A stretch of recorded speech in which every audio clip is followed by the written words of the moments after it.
A group of underwater explorers stumbled upon a mysterious discovery in June 2011. It was a strange something resting deep under the freezing waters of the Gulf of Bothnia in the Baltic Sea region. The Baltic Sea anomaly, a weirdly shaped feature 210 feet long and 26 feet tall, was discovered 300 feet below the surface using sonar by OceanX. The team claimed that their electrical equipment stopped working when they got to within 650 feet of the mysterious object. Anything electric that was taken down just stopped working altogether over the site. Moving away from it let the electronics turn back on. It remains a mystery, but the unique shape leads to many claims that it could be part of a former sunken city like Atlantis, or even a mysterious object from outer space that crashed through the ice at some period. The scientists studied samples collected from around the site and determined that it could be a simple glacial deposit carved out from moving glaciers during one of the ice ages. The anomaly is just a piece that was left over, undisturbed for thousands of years. It hasn't been explored enough yet for a true answer. Off the southern tip of Japan lies the Yonaguni Formation. A local diver first noticed these formations in 1986 while searching for new dive sites for tourists. When he saw the large steps that resembled a pyramid, he decided he must have discovered an underwater city. Archaeologists believe that the structures belong to a long-forgotten fabled civilization, just like Atlantis, that had vanished beneath the waves thousands of years ago. Structures inside the pyramid that resemble stonework, like castles and a stadium, are connected by roads and what seems to be large walls all the way around. The marks in the stone show quarry work with faded faces and rocks sculptured into animals. But other experts say that the symmetry of the rocks is not as perfect as reported, and that it appears to be solid rock rather than carved blocks. For them, it's just a coincidence. Research is going on to determine if it's truly a lost civilization or nature just having a little fun. The Lincoln Memorial is gigantic in size, and the view of the reflecting pool mesmerizes visitors. For enthusiasts that love history, searching for the famous carved lettering mistake in the walls is also part of the journey. With high hope for the future, no prediction in regard to it ventured. Except the sculptor accidentally spelled future with an E instead of an F. There is a chamber in the building's foundation that's also worth a visit. You can even find a cave-like structure where stalactites form from the dripping water through the limestone through a secret door. There's graffiti from unknown construction workers on the supporting columns inside this cavernous space. Around the northern tip of Queensland, Australia, an uncommon cloud formation that rolls through at dawn scares the tourists. These clouds are called morning glory, a very rare type of cloud that seems to almost roll across the sky, looking like a massive tube. Measuring up to 600 miles long, this phenomenon is the result of an updraft pushing through the cloud, creating a rolling appearance. They believe the moist, cool air at the back of the clouds causes them to sink downward, almost dropping onto the land. In northeastern Thailand, 466 miles away from Bangkok, a 75 million year old rock formation sticks right out of the mountains and into the forest. Looking like a pod of whales swimming together, this place is called Three Whale Rock. Millions of years ago, this area was just a desert, but archaeological evidence from the Cretaceous period, when the T-Rex and Triceratops were out there, show that the land was changing quite dramatically at that time. It's believed that the sandstone mountains were lifted by plate tectonics and erosion by the Mekong River. It resulted in the strangely shaped rock formations that stand out today. Anyone willing to hike the network of trails can reach the place and find waterfalls, as well as a wide variety of plants and animals. From the very top of these huge monoliths, the beaches of Mekong, the mountains, and forests stretch in all directions. One of the most talked about books of the 20th century was an ancient text that no one could read. The Voynich manuscript was discovered in 1912 and is the world's most mysterious manuscript. Looks like it's withholding many secrets from the world. The handwriting inside is of an unknown language or code. It's heavily illustrated with strange pictures of unknown objects and zodiac symbols. The drawings of different plants are the most intriguing thing about the book, as none match any plant species on Earth that scientists are aware of. A professor of applied linguistics in England claimed to have deciphered some of the characters in the book, but as of yet, everything is still unintelligible. Jellyfish lightning sprites are electrical discharges high in Earth's atmosphere. They're associated with powerful thunderstorms, but they're not the same clouds that give us rain. These sprites occur at 30 to 50 miles above the ground, in the mesosphere. Artificial lights at night make it a lot more difficult to see this faint lightning, but it can be well over 30 miles wide. The red sprites are a type of cold plasma discharged above a thundercloud, turning red with the nitrogen in the atmosphere. They work as a balance of the lightning charges between storm clouds and the ground below. When freezing temperatures hit orchards in Michigan, the local early birds woke up to unusual ice sculptures hanging off tree branches. Ghost apples, perfectly formed ice apples. Finding one is very difficult, as everything has to be perfect for this to occur, and it's got to be freezing cold. This rare weather phenomenon causes the apples to freeze on the branch, with rain coating the apples in a thin layer of ice. The apples then thaw and leak out like applesauce, leaving just the beautiful ice shell behind. The Gateway Arch in the city of St. Louis is just like looking back in time. What most visitors don't know is that the arch also provides a glimpse back to its construction. The arch is the tallest national monument in the United States, standing at 630 feet high and 630 feet wide. It was built to withstand earthquakes and high winds and can sway up from 1 inch to 18 inches in a 20-mile-per-hour wind. It also contains the stories of over 700,000 people from St. Louis kept in a time capsule that was welded to the very top. Found in any snow-covered mountain area, like the Rocky Mountains, the wind, temperature, snow, ice, and moisture have to all work together for you to see the phenomenal rings known as snow rollers. Starting with quite a thin layer of damp snow on the ground, it needs to sit on top of ice or powdered snow. Then, a strong enough breeze has to move a layer into a donut shape and gently start rolling down a hill, just like a snowball. Once it stops rolling, it can be the size of a baseball or as large as a car tire. It all depends on how strong the wind was blowing that day. A newly formed snow donut won't stay around for very long, as the dust is quite light. The Antikythera mechanism is a type of ancient computer that's baffling the scientific community with its extraordinary mechanics. A Greek ship sank off the coast of the island of Antikythera some 2,000 years ago. It was only discovered in 1900 by sponge divers. Archaeologists started sorting out the artifacts retrieved from the wreckage when they came across an object that didn't seem to fit into the time it was created. The machine seemed to follow time, the movement of stars, eclipses, moon phases, and even countdowns to events like the Olympics with amazing precision. No mechanism would come close to this until the 14th century, when they started building geared clocks in Europe. Archaeologists in Turkey believe they might have found the oldest known architectural construction in the world. It's over 10,000 years old, according to the experts. Found in ancient farming communities, these monolith pillars were up to 18 feet high. They were probably used for social events and rituals, but not much is known about them. Some of these large stone structures were human-shaped, with animal carvings and stone rings built into them. Recently, archaeologists have found rectangular buildings around the site. The communities that built these monuments were the start of the move into modern civilization.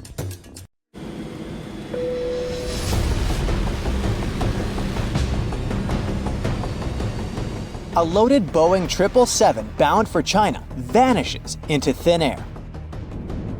An eerie monolith suddenly appears in the middle of Utah's desert, only to disappear just as mysteriously. And one of Hollywood's most famous cars, James Bond's iconic Aston Martin DB5, has been missing since 1997.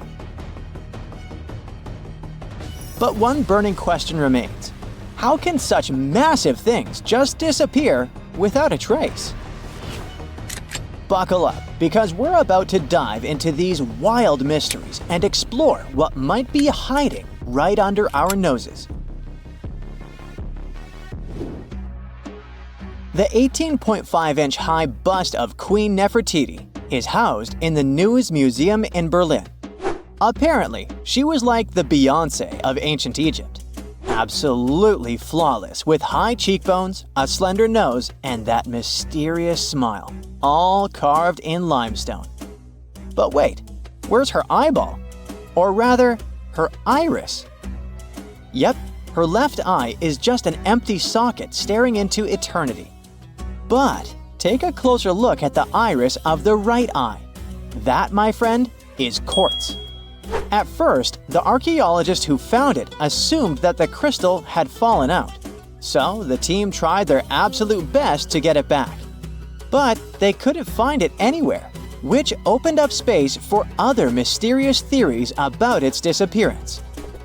Specialists thought that maybe in real life, Nefertiti had some ancient eye infection or a rare disease. But it turns out, nah. This theory probably isn't right, because other statues of her show the left eyeball. So maybe the artist got lazy and only finished one eye, or they just abandoned their studio. I mean, who doesn't feel like ditching work sometimes, saying, "I quit"? Or maybe this bust was just a demo model for official portraits, showing future sculptors how to carve the internal structure of the eye. I know it's hard to believe that this beautiful bust was just a prop for an art class. After all, it is ranked as a masterpiece of craftsmanship. But this theory has some backing. The unpainted sides of the shoulders are listed as the second clue that this bust was meant to be a model. But was it really? Well, nobody can prove it.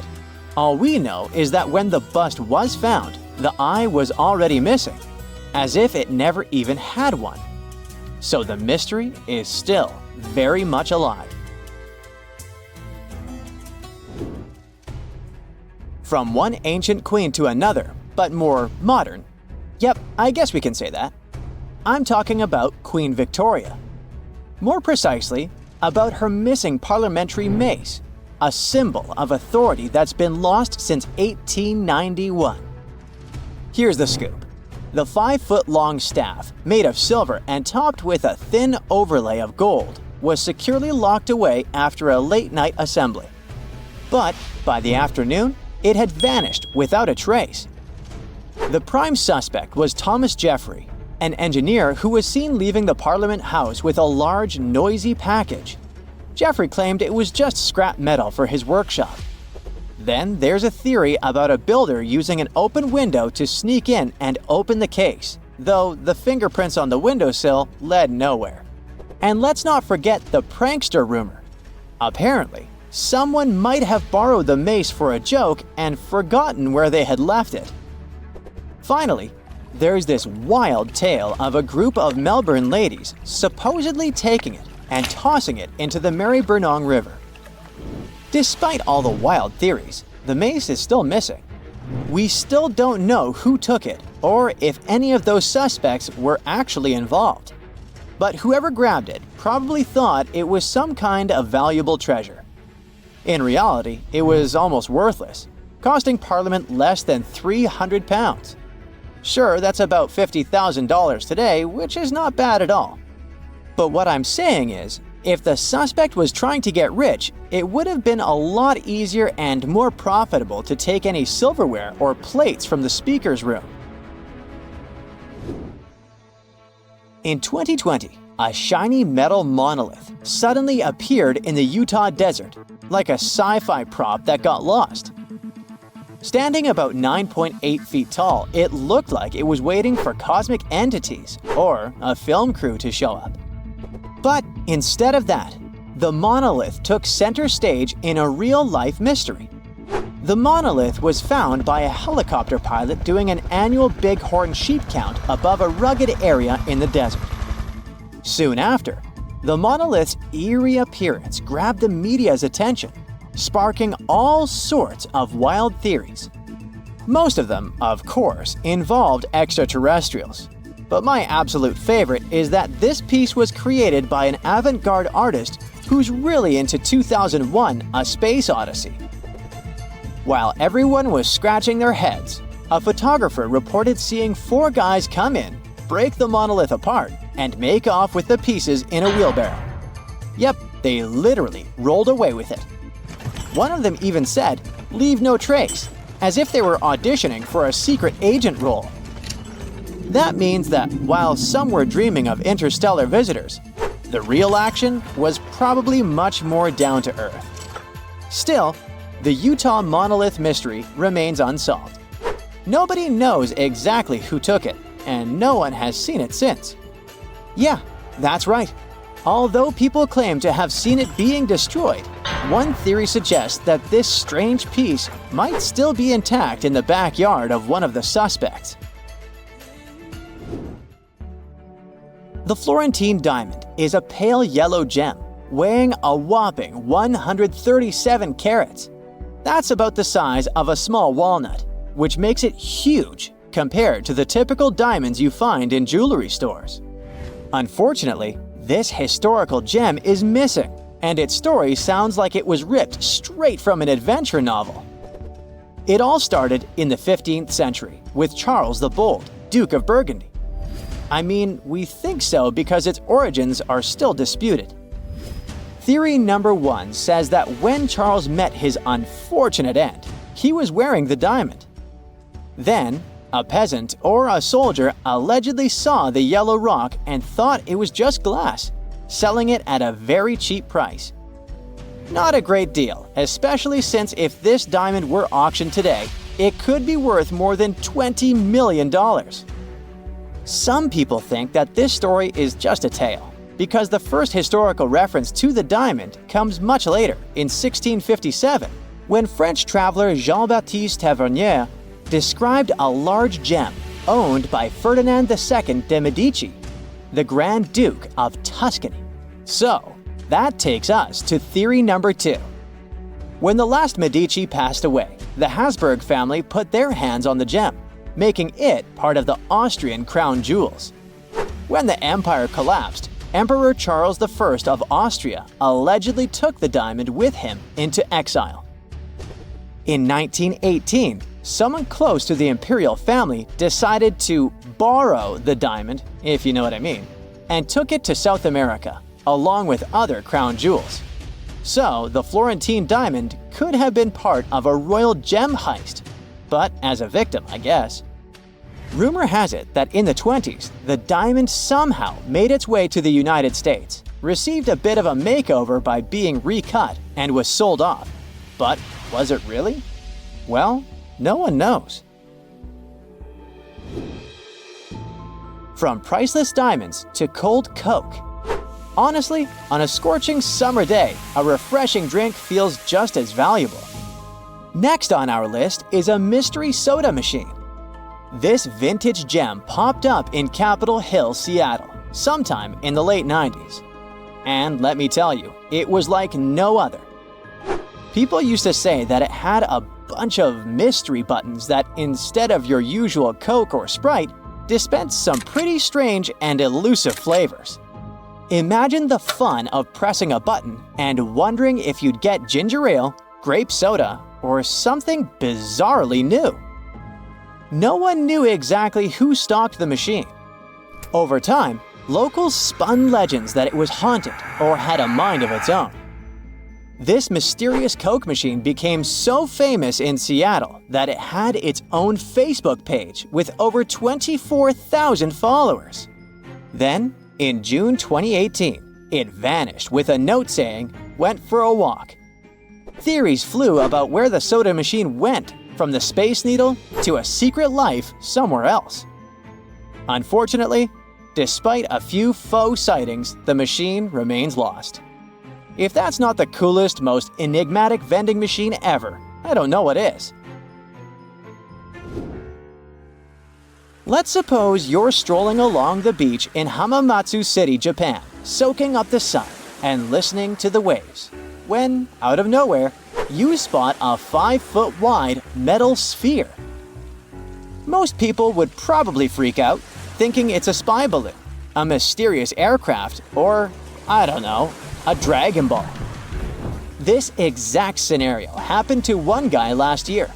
He probably thought it was just a weird beach ball, so he tried to push it. Naturally, it didn't move one bit. A month later, this giant metal ball was making headlines worldwide because no one had any clue where it came from. The local police, suspecting it might be dangerous, closed off the beach and got busy with X-rays.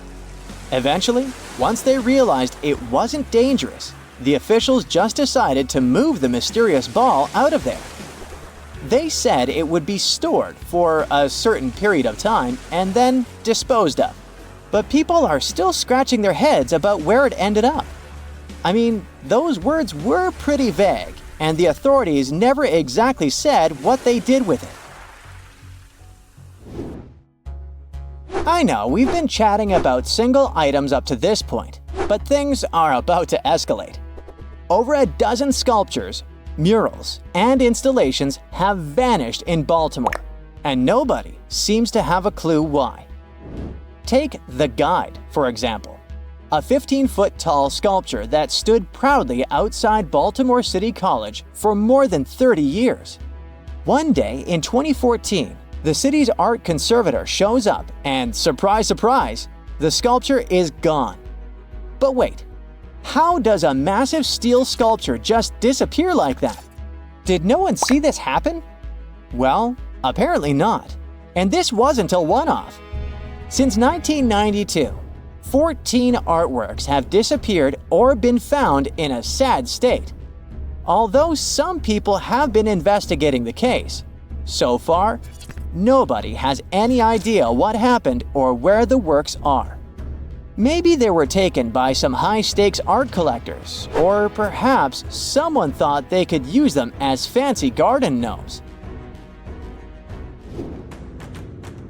It's hard to think of anything more mysterious than an airplane disappearing without a trace. You have probably heard of Amelia Earhart, the groundbreaking American aviator who became a true legend. In 1932, she became the first woman to fly solo non-stop across the Atlantic Ocean, making a daring trip from Canada to Northern Ireland.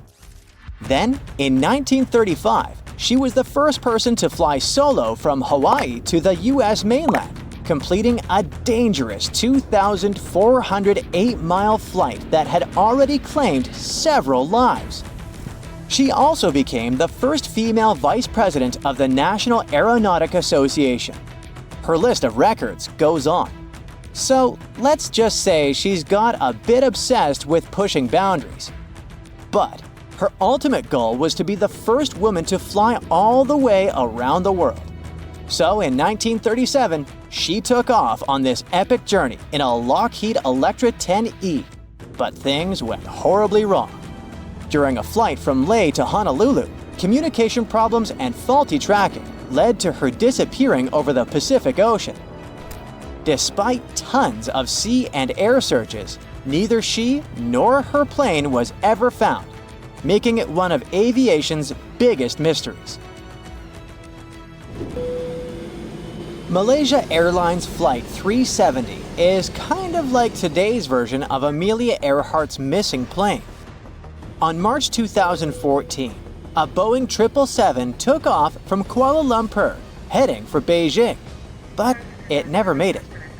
It vanished from air traffic control screens, but military radar briefly picked it up when it strayed off course before disappearing completely. Picture a massive, high-tech search operation stretching from the South China Sea all the way to the Indian Ocean. What's really weird about this whole thing is that even with a huge search effort, both in the air and at sea, we still don't know exactly what happened. Theories range from the pilot intentionally crashing the plane and mechanical failure to an elaborate hijacking, but nothing concrete has turned up. The only thing we know is that the last confirmed signals from the plane pointed to a remote part of the Indian Ocean, and that's pretty much it. The next mode of transportation on our list became legendary thanks to the movies. There it is. It's James Bond's iconic Aston Martin DB5 from Goldfinger. This wasn't just any car. It was a superstar, complete with a hidden telephone, an ejector seat, tire shredders. It had more tricks up its sleeve than Bond himself. But on June 18, 1997, this famous DB-5 vanished from a hangar in Florida.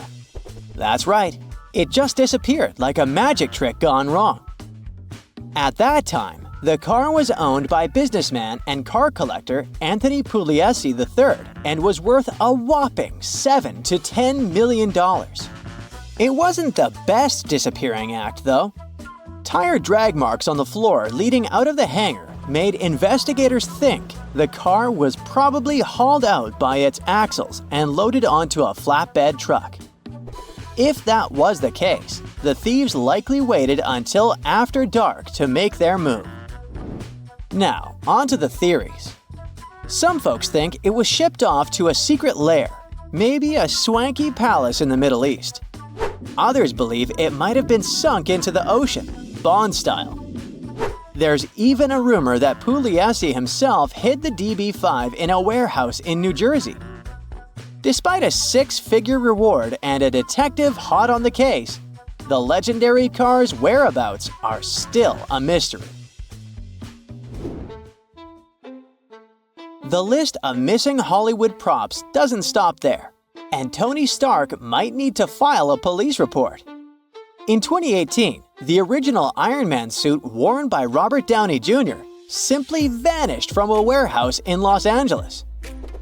That iconic red and gold suit from the 2008 Iron Man film, valued at $325,000, just poof, disappeared.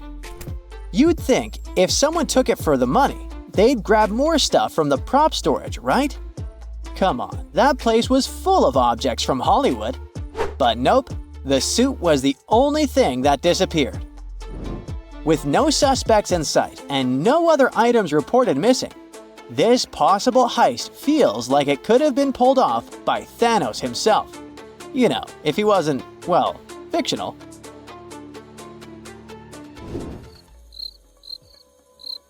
The last item on our list is out of this world.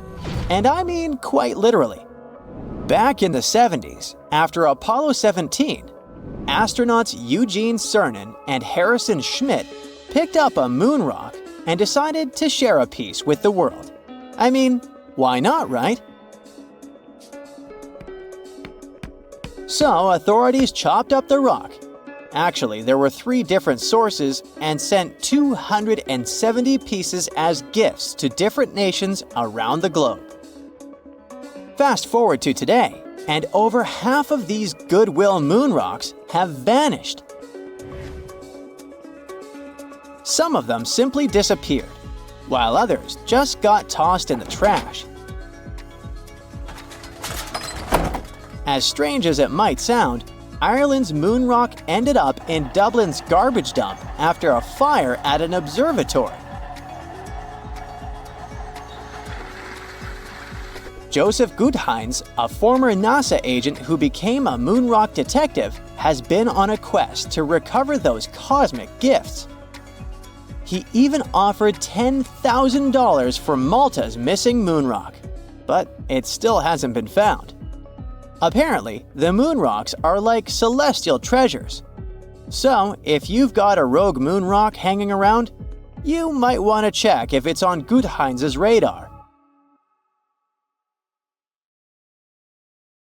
This sleek, state-of-the-art submarine named Ran was sent to explore the depths of Antarctica. But as soon as it discovered something, it mysteriously disappeared. So, what happened?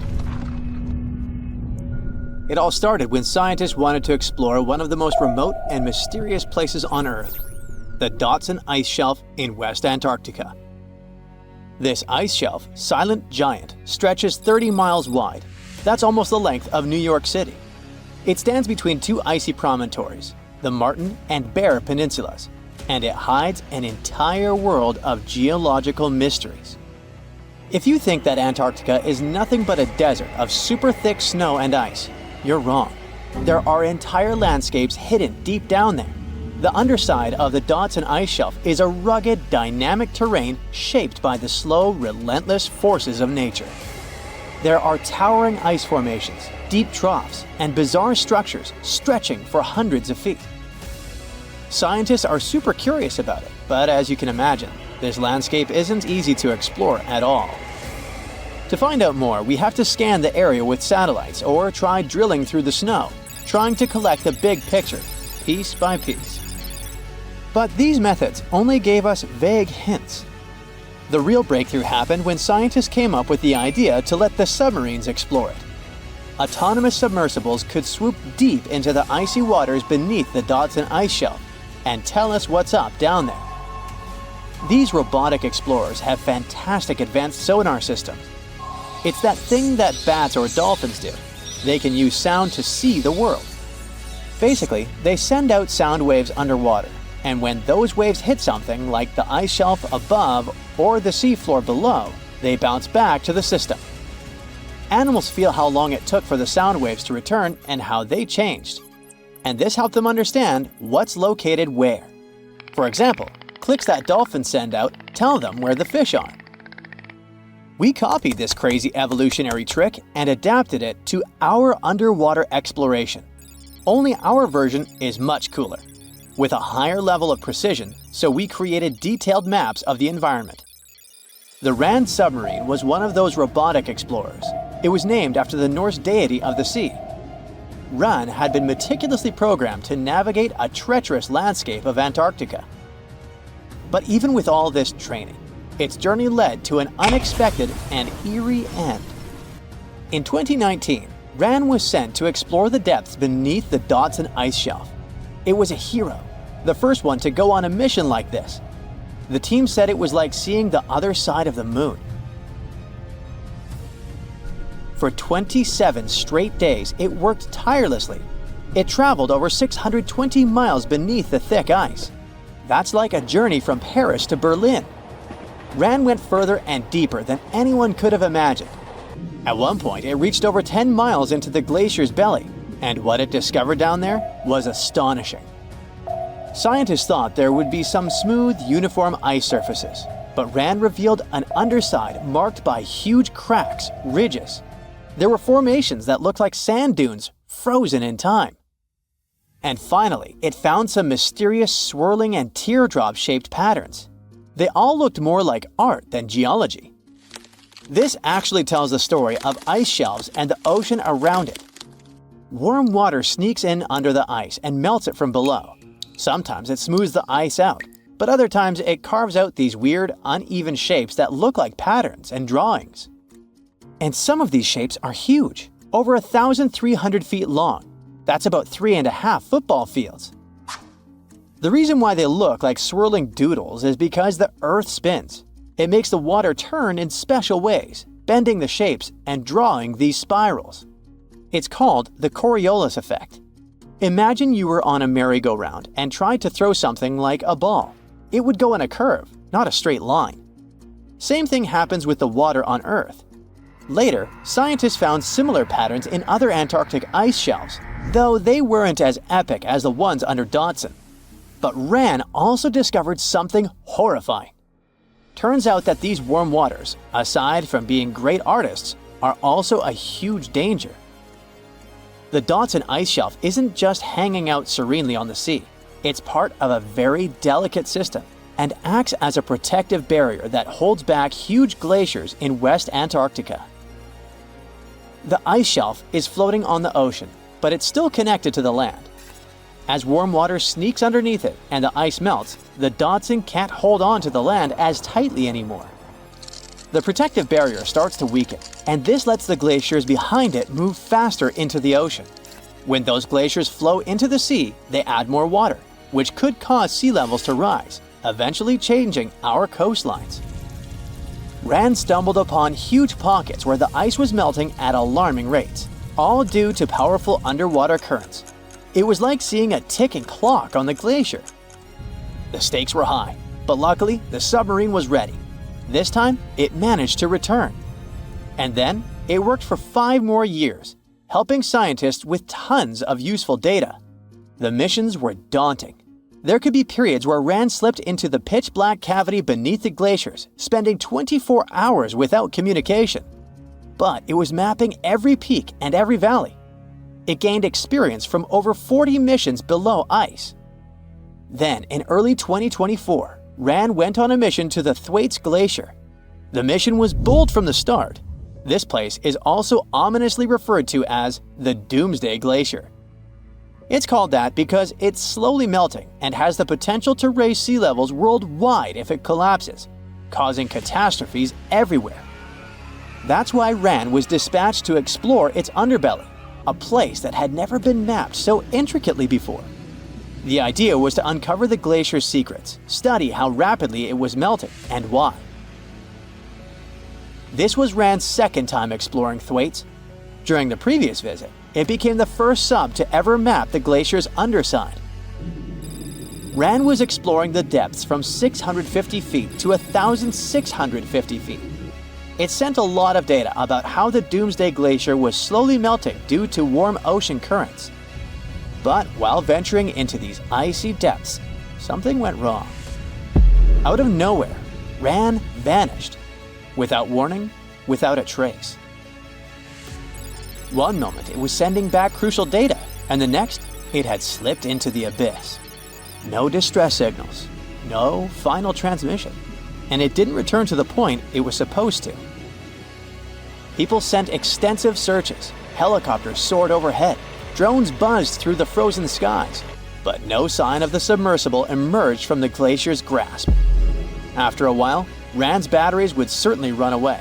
So at this point, it had definitely been swallowed by the abyss beneath 1,500 feet of ice.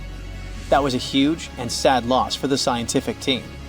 The scientists at the University of Gothenburg are now looking to replace RAND and continue their important research under Thwaites.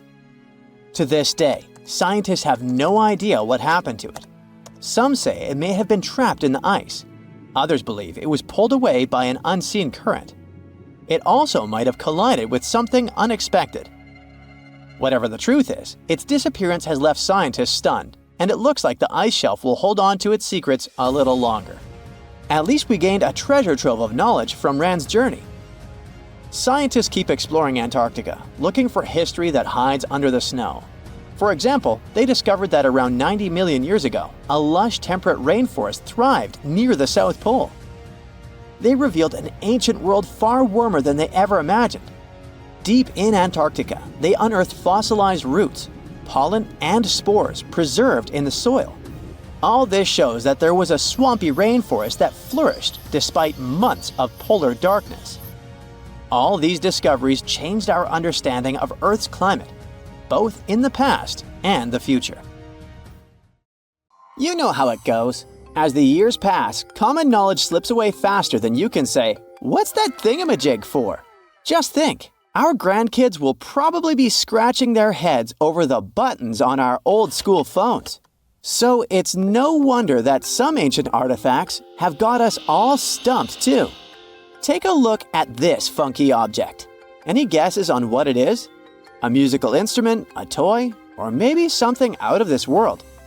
Beats me, and even the experts have no exact answer. This little guy is a Roman dodecahedron, discovered by some amateur archaeologists near Lincoln, England. It's shaped like a fist and made of a mix of metals. Now, as for what this thingy was used for, that's the million-dollar question. Supposedly, these guys were all the rage back in the day in northern Gaul and Roman Germany. According to some ancient maps, similar dodecahedrons have turned up in Europe, Britain, and even along the maritime Silk Road in Southeast Asia. The plot thickens as more and more of these dodecahedrons pop up.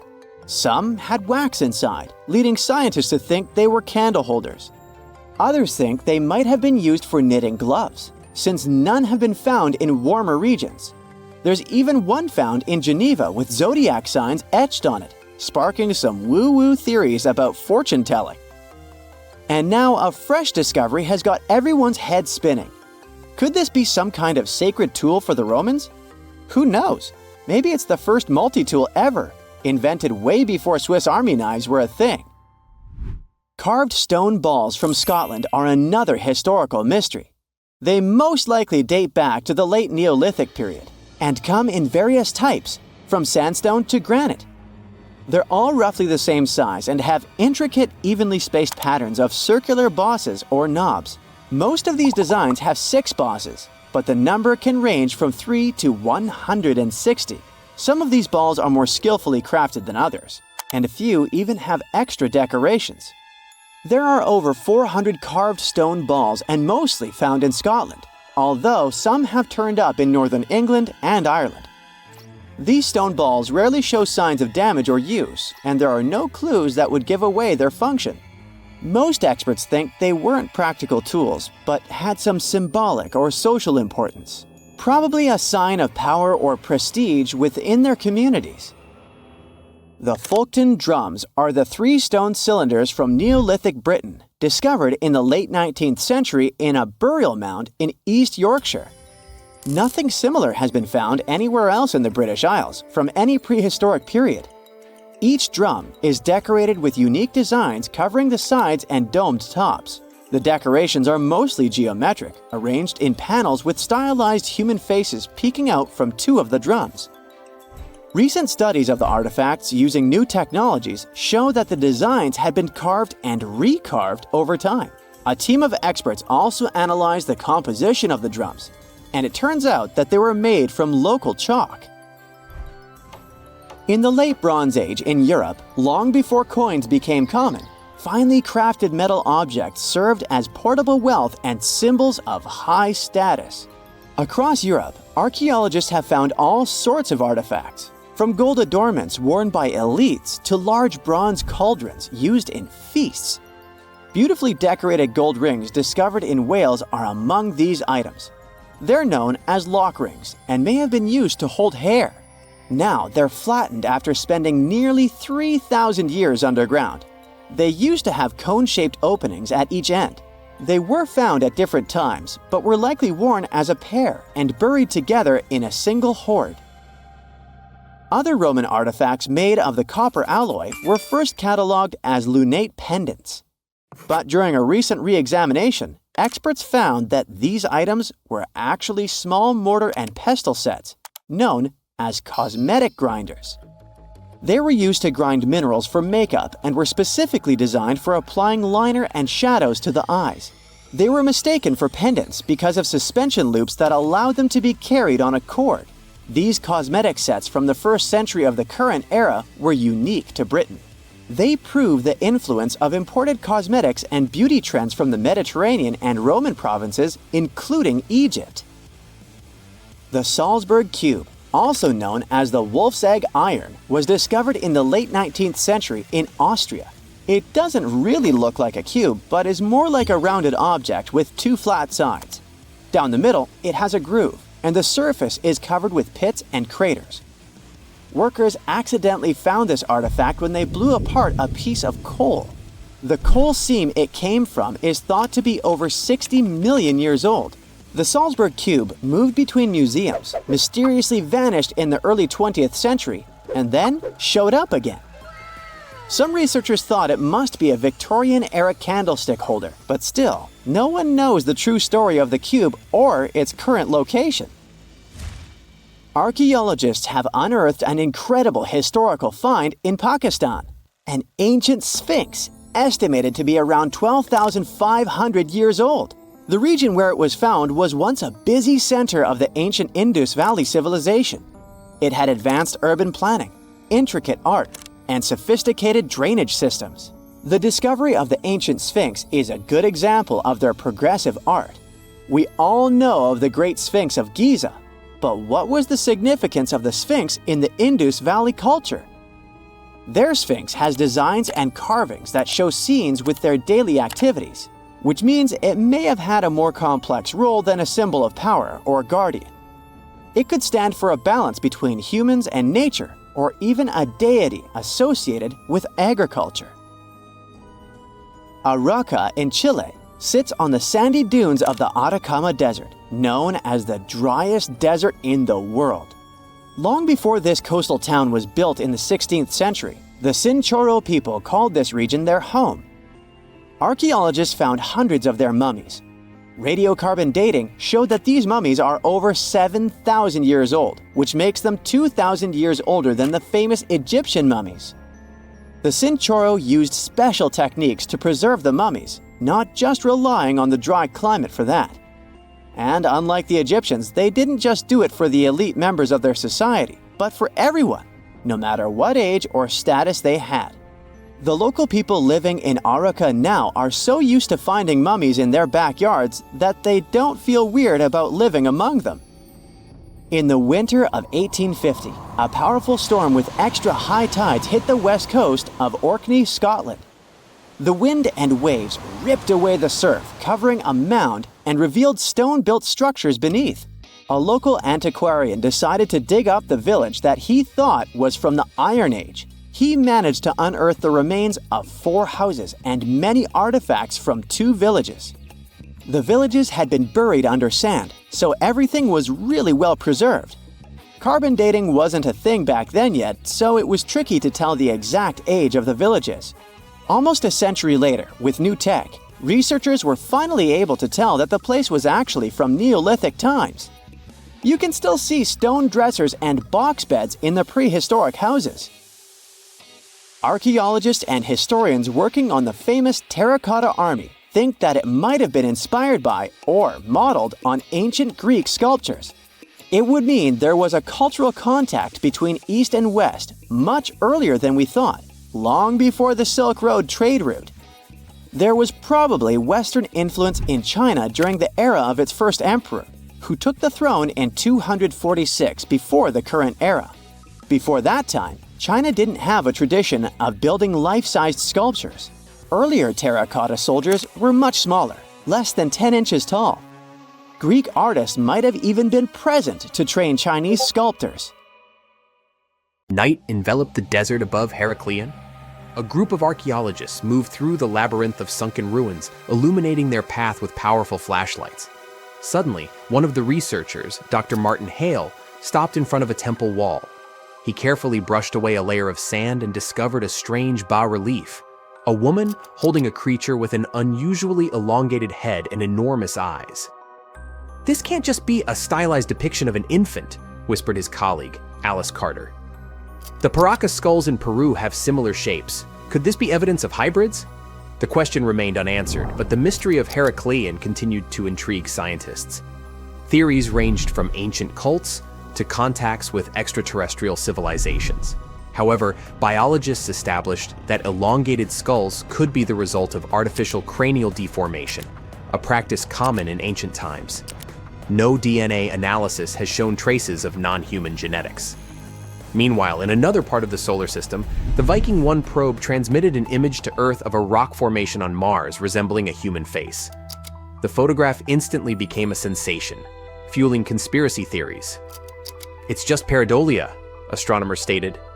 "The human brain is wired to recognize familiar shapes in random forms."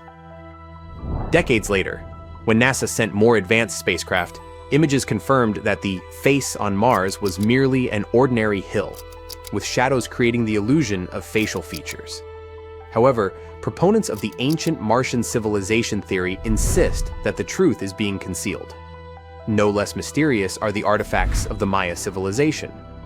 Their bas-reliefs depicting beings resembling astronauts, their complex astronomical calculations, and myths of gods descending from the heavens suggest possible contact with extraterrestrials. Some researchers associate Kukulkan, the feathered serpent god, with alien beings. However, historians remind us that such imagery appears in many cultures and may carry purely symbolic meaning. In Scotland, on Arthur's Seat Hill, children stumbled upon 17 miniature wooden coffins with tiny figurines inside. The origin of these remains unresolved. Were they ritual offerings, connected to the murderers Burke and Hare, who sold their victims' bodies for medical research, or simply children's toys mistakenly perceived as something mystical? Some theories suggest they could have been a form of symbolic burial for souls who never received a proper grave. Others believe they were connected to an ancient superstition meant to ward off evil spirits. Another hypothesis suggests they were linked to an old Scottish practice of making talismans for protection against supernatural forces. The Antikythera mechanism found off the coast of Greece is another ancient enigma. This intricate device, over 2,000 years old, turned out to be an astronomical calculator ahead of its time. Studies revealed that the mechanism was used to calculate planetary movements and eclipses, proving the advanced knowledge of ancient Greek science. Many researchers now believe that similar devices might have existed, but no other examples have been discovered. Recent images from the Perseverance rover uncovered mysterious square structures on Mars. Geologists attribute them to natural crystallization and erosion processes, but UFO enthusiasts are convinced they are ruins of ancient constructions.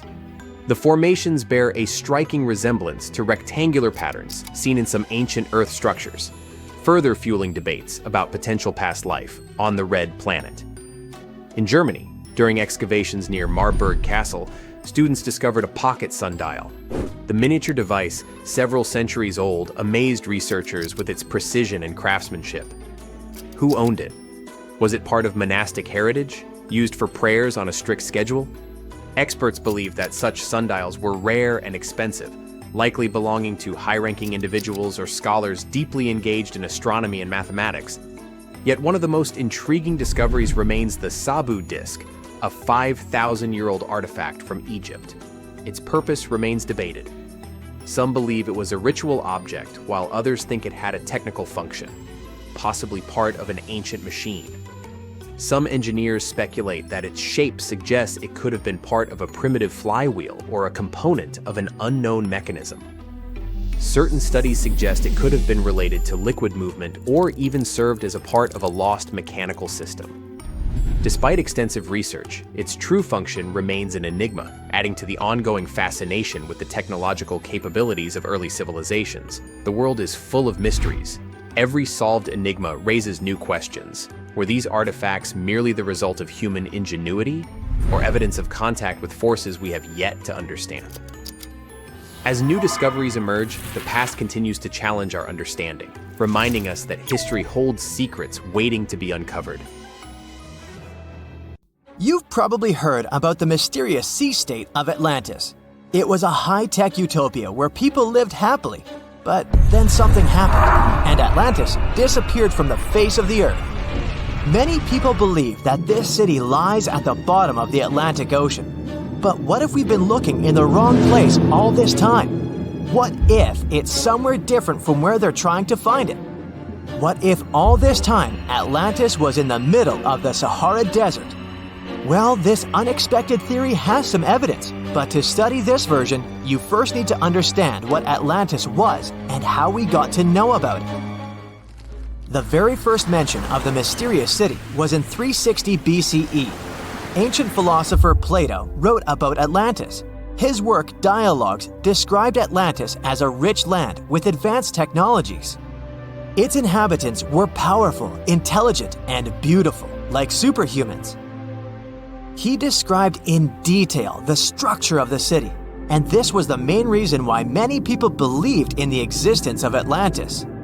According to his records, the Atlanteans built this place in several concentric circles of black and red stone.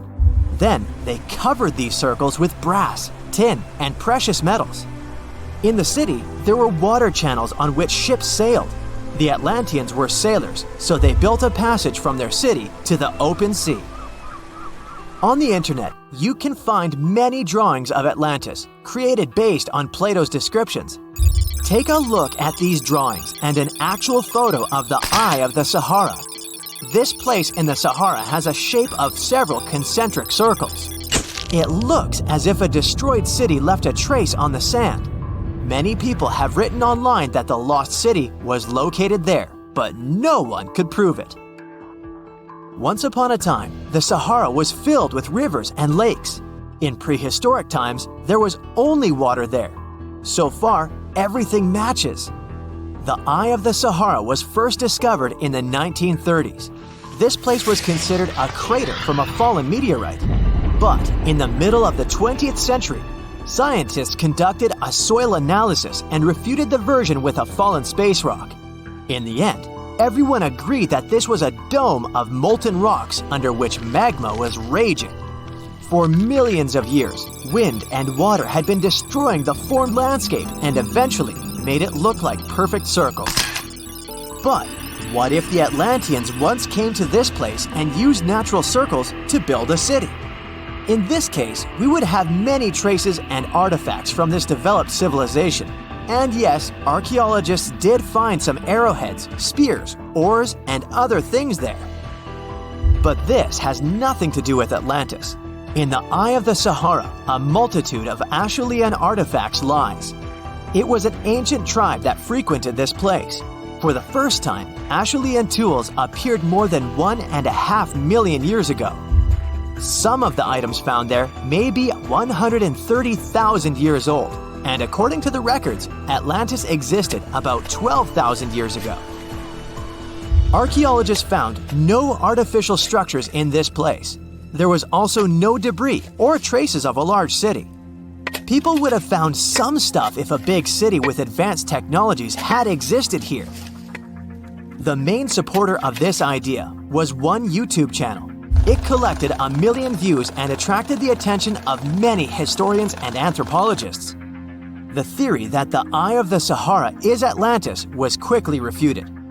People found too many discrepancies between this place and the description of Atlantis. The author tried to catch the viewer's attention by presenting external similarities between the natural landscape and the fictional ancient city. Another popular theory claims that Atlantis was a real continent located off the Bahamas, but then this city was swallowed up by the Bermuda Triangle. According to this legend, the city ruins still lie at the bottom of the triangle, but there's no confirmation of this theory either. Writer Charles Berlitz invented it. Adherents of this theory claim that the walls and streets in the western part of the Bahamas might be the ruins of Atlantis. But scientists disagree. They have proven that these walls are natural formations of coastal rocks. There are also rumors that the story of Atlantis was inspired by an actual historical catastrophe, the Black Sea Flood. This is the Bosporus, a strait in Turkey connecting the Black Sea and the Sea of Marmara. Around 5600 BCE, the Black Sea was twice as small as it is now and had many cities on its shores. Unfortunately, a huge flood destroyed this flourishing civilization. Within a year, cities descended underwater, and surviving inhabitants moved to foreign lands and spread stories about the flood. Maybe these stories inspired Plato to come up with Atlantis.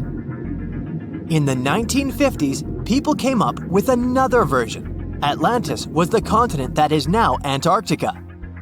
Tens of thousands of years ago, a warm continent with a developed city shifted to the northern part of our planet because of the movement of Earth's crust. The Atlanteans couldn't adapt to the cold conditions, and Atlantis was covered with a thick layer of ice. This theory was refuted when scientists began studying the tectonic plate's nature. It turned out that Earth's crust couldn't have moved such a huge continent as Antarctica. The tectonic plates don't behave this way at all. But the main question is, was Atlantis real? No one had described it before Plato. Perhaps the philosopher came up with it. Maybe he did this to emphasize the correctness of his views on life and to identify his philosophical theories. In his works, he wrote a lot about divine and human nature and how people can destroy this nature. He spoke of decaying ideal societies because of immoral behavior and vices. The Atlanteans were once moral, spiritual people who created a utopia, but then they became greedy and mean. They destroyed their inner nature, and for this, they had to witness the destruction of their city. One night, fires and earthquakes hit Atlantis and plunged the city into the sea. The higher powers punished people for their immoral behavior, and Plato also wanted everyone to be afraid of moral decay. But judging by the descriptions of the earthquakes and fire, it may seem that Atlantis was destroyed by a volcanic eruption, as it was with the ancient Roman city of Pompeii. And such destructions have happened pretty often throughout history. Natural disasters ruined many developed cities. One of the most famous cases occurred in 1100 BCE in the Mediterranean Sea, when a volcanic eruption destroyed the highly developed Minoan society. The Minoan society existed for about 2,000 years. These people mostly lived on the islands of Crete and Santorini, located north of Crete. The Minoans had beautiful houses, a sewage system, and a developed economy. they were engaged in agriculture, grew fruits and vegetables, painted frescoes, and made jewelry. They were the first people to found the thalassocracy, an empire based on the sea. They lived off of fishing, piracy, and maritime trade. At the time, they performed cruel rituals, and their way of life was far from moral. They were used to earthquakes on the island of Santorini, so they reinforced the walls of the city with wooden beams, but they didn't know what a volcanic eruption was. And when the sulfur smell appeared in the air, they didn't suspect the impending catastrophe. When the volcano spilled out tons of lava and ash, all the residents of Santorini abandoned their homes and tried to escape, but they couldn't. The eruption and earthquake triggered a tsunami. A large wave flooded the coastal part of the island of Crete. This hit the economy of the Minoans hard and destroyed their port harbor. Then, foreigners attacked Crete and finally destroyed the developed civilization. Some historians think that Plato could have referred to the Minoan Empire when describing Atlantis.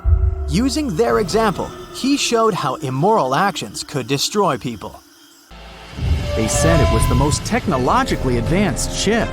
They said it was unsinkable. And when it sank, they made a movie about it. These were the main reasons why the Titanic disaster became world famous. But unfortunately, this is not the only large-scale shipwreck. And sadly, there have been cases much worse than the tragedy of the Titanic. One of them occurred on April 27, 1865. The Sultana steamboat carried passengers and cargo daily between St. Louis and New Orleans. It was a pretty large wooden boat with 3 decks and was 260 feet long and 70 feet wide, almost twice the size of a basketball court. The ship could carry about 350 passengers, but on that unfortunate day, more than 2,000 people were on it. On April 23rd, she was making a routine voyage from New Orleans when it broke down. Something was wrong with the boiler, so the vessel docked in Vicksburg for repairs. At the port, the ship's captain, James Cass Mason, found out about an excellent opportunity to earn a lot of money. All he needed to do was to transfer a large group of former prisoners to the north. The captain agreed to do it, but the problem was that the boiler required a lot of time to repair. Mason was afraid that his competitors would take the job, so he decided to sail despite the malfunction the ship had. He patched up the holes in the boiler instead of a big repair and invited all the ex-prisoners on board. So, there was a broken boiler, an excess number of passengers, a lack of lifeboats, and not the best river conditions. Also, the captain refused to send the ex-prisoners to the hold, so they were all with ordinary passengers. There were strong chances for a shipwreck, but the greedy desire to earn more money was stronger. The Sultana went on a voyage and sailed up the river for 2 days. At this time, one of the biggest Mississippi floods in history began. The river overflowed its shores because of the flood, with the water level rising several feet. All the trees on the shore disappeared, and only the tops were sticking out of the water. The ship sailed opposite this powerful current, making the boiler work too hard. On the evening of April 26th, the Sultana arrived in Memphis, Tennessee, and they loaded even more, 120 tons of sugar and 200 passengers. She got incredibly heavy. Around midnight, the ship continued its dangerous journey. The captain sailed to barges to load a shipment of coal. At 1 a.m., the vessel left the barge. At 2 a.m., the broken boiler, unable to withstand the load, suddenly exploded. The Sultana was just 7 miles north of Memphis. Few people survived that day. The problem was that passengers trying to escape from the fire jumped into a cold river with a strong current. The Sultana disaster is considered the most tragic shipwreck in the history of the United States. The exact number of those who didn't survive is still unknown. According to various sources, this number was from 961 to 1,800 people. Don't be surprised that almost no one knows this story. There were many more survivors in the Titanic tragedy, and everybody heard about it. But the Sultana sank during one high-profile event. 12 days before the shipwreck, the country lost Abraham Lincoln. People hadn't yet recovered from this news, so no one paid much attention to the tragedy of the Sultana. Many catastrophes happened quite recently by historical standards. One of them occurred in 2002. The ferry La Jula was a Senegalese vessel. The ferry sailed twice a week, mainly along the coast of Dakar, carrying passengers who traded mango and palm oil. It made daily voyages and never faced severe problems thanks to modern rescue equipment and good repair service.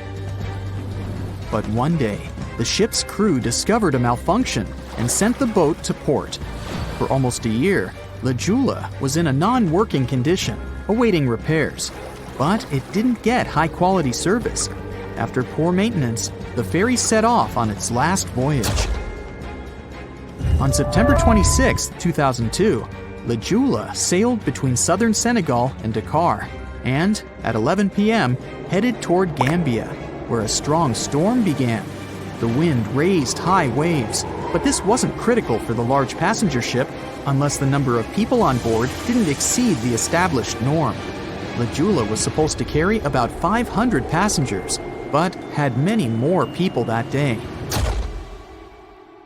Too many passengers, poor repairs, and a strong storm caused severe problems for the ship. But the main factor in the shipwreck was that La Jula was only built for sailing in coastal waters, but that day, it sailed far from the shore. Big waves started rocking the boat, and at some point, it just turned upside down. The ship's deck went underwater, and its lower part stuck above the surface like an iceberg. All the passengers sitting in cabins fell on the ceiling and lost their orientation in space. There were no holes or damage in the ship's hull, and water flooded the lower decks for a long time. The vessel stood in a twisted position for several hours. Then, the boat began to sink when the water seeped through the deck and hold. The ocean was warm, but no one came to save the passengers. People had to wait almost 4 days to be rescued. Unfortunately, only a few managed to survive. The Philippines is a very dangerous area for ships. This place consists of several thousand islands and a vast area with shallow water. Ships can run aground and damage the hull with reefs and pitfalls. On September 20th, 1987, one of the most terrible disasters in navigation history occurred there. A Philippine passenger ferry called Dona Paz left one of the islands and sailed toward Manila. The sun was shining, the ocean was calm, and the visibility was good. But for some reason, the crew members didn't notice how the tanker Vector was approaching them. The two ships collided at low speed. The collision wasn't strong, but the problem was that the Vector had tons of oil on board, and the Dona Paz crashed into the cargo hold where that oil was stored. So it spilled all over the ocean, and then a spark slipped through. Not only did the two ships catch fire, but also filled with water. Both ships sank in a matter of seconds. Only a few dozen people survived that disaster. On September 27, 1854, the passenger ship Arctic sailed from Liverpool to New York. The fog came rolling down, and visibility got really bad. Another boat appeared out of the thick white haze, the French steamer Vesta. The ships were close enough to each other that a collision was inevitable. The French vessel was smaller, so it seemed to the Arctic's captain that Vesta had received a lot of damage. And while he was staring at the other ship, his boat got quickly filled with water. The captain gave the order to sail to the shore as fast as possible, but the ship's engines stopped working because of the flood. Then the ship's crew started to lower lifeboats with women and kids. Still, when rescuers found lifeboats with people, it turned out that only 87 out of 400 people survived, 65 crew members and 22 passengers. Surprisingly, there were only grown men among them. The ship's captain survived by clinging to the wreckage. All newspapers wrote about this story as one of the most terrible and shameful tragedies in navigation history. The survivors were criticized because they didn't save women and kids, and the crew members were accused of violating the law, since the safety of passengers should be higher than the safety of sailors. But despite this, none of them were brought to responsibility. Unfortunately, shipwrecks still occur to this day, but fortunately, there are fewer of them than before, thanks to modern navigation systems and radar. But no technology can guarantee there won't be a super strong storm or any other emergency that no one can foresee. An ancient computer stood dormant underwater for thousands of years. When it was first discovered in the early 1900s, people confused it with a boring lump of metal and wood. But once it was properly studied, the Antikythera mechanism shook up what we knew of the ancient Greeks and their knowledge of astronomy. Is it really a computer? Depends on what you consider one to be. We know that the first mechanical device of this kind was designed in 1822 and could only help with simple calculation. The Antikythera mechanism also doesn't have a keyboard or screen. It's made out of 3 bronze pieces featuring intricate designs, gears that resemble those of a clock, and a ring with degrees, similar to a protractor. No other similar devices can be traced so far back in time. X-rays needed to be invented before scientists could figure out this device. They soon learned that the Antikythera mechanism was probably used to track stars and planets. Here's how it worked. Inside its wooden case were lots of tiny gears. They weren't for telling time, but rather for predicting astronomical events. It gave the user unique knowledge of where every planet, the sun, and the moon would be at any given time. By turning a button, it was set in motion, and it would show how the celestial bodies moved. One of its biggest mysteries is those planetary pointers. It's common knowledge these days that planets owe their specific movements because they're orbiting the sun for the most part. Some believe the Greeks back then weren't that advanced with their astronomy to know this. A few ancient Greek scholars proposed the idea of the sun being at the center of the known universe, but it wasn't a widely accepted theory. The reason why is simple. If the Earth was spinning on its axis and revolving around the sun, why can't we feel it move? Some parts of the Antikythera mechanism may still be at the bottom of the sea, while others may be lost forever. So we may never know the truth about its purpose. The official story about the first battery? That it was invented somewhere around the 1800s. It was made of interlaying copper and zinc discs that had a piece of cloth between them, dipped in a special chemical concoction that conducts electricity. Some archaeologists claim they've uncovered a battery 10 times older, called the Battery of Baghdad. So it could be that the technology for inventing batteries was hiding under our noses. At first glance, the ancient Battery of Baghdad looks like a random clay pot. What makes it special is its composition, a set of weirdly nested artifacts. Inside this pot was a copper cylinder, enveloping an iron rod. The rod would have poked through the jar's lid. The artist and archaeologist who found this unusual device never left a detailed account of where, when, or how he stumbled upon it. But the widely accepted theory is that the object was unearthed in what's now known as Baghdad in Iraq. Another thing most specialists can agree on is that it can be traced back to the ancient city of Ctesiphon. Its exact age, though, remains a mystery. Some say it's over 2,000 years old. Others say it's a mere 1,400 years old. Even at the later end of the spectrum, it still significantly predates the first electric battery that's just a couple of centuries old. Since there's no official record accompanying the artifact, there's a chance we'll never know what its purpose was. So where did this idea of it being a battery come from? It all has to do with those 2 metals found inside with differing electropotentials, which is a key component of batteries. There's also evidence suggesting that the jar once held an ionic solution, acting as an electrolyte, the substance needed in batteries to carry the electric current. Tests on the jar's corrosion hint that it may have contained substances similar to vinegar. Even if we agree that it's an ancient battery, this artifact could have only generated a mere volt or so. But the ancient humans didn't have TVs or dishwashers, so what did they need a battery for? A lot of theories came up. Throughout history, civilizations have explored the applications of electricity in medicine. For instance, the ancient Greeks found relief from pain by placing electric fish on their feet. Ow! Another intriguing idea says such batteries were placed inside statues to create a buzzing effect, adding a mystical dimension to spiritual practices. There was even an idea that suggested the battery was used in gilding, the process of coating one metal with another. This method was used by jewelers back in the day. If it wasn't used for providing electricity, the Baghdad battery was probably a container for special scrolls. Then the iron rod would have been the core for the scroll, wrapped around it before being placed inside the copper tube. In other parts of the world, it's a little coin that seems to have time-traveled. In 1957, an interesting piece of metal was discovered in Maine by an amateur archaeologist. At first, he believed it was just a basic English coin from the 1100s.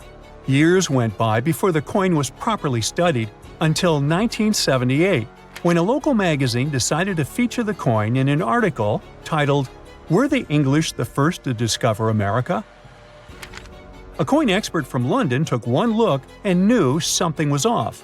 The coin didn't look English at all, but rather like a Norse penny, dating back to the late 11th century. How did a Viking coin end up in Maine? A Norwegian coin expert then paid a visit to the Maine State Museum to inspect the artifact up close, and confirmed its authenticity. How it got there remains a mystery. Some speculate that it traveled through trade routes, exchanging hands until it wound up in Maine.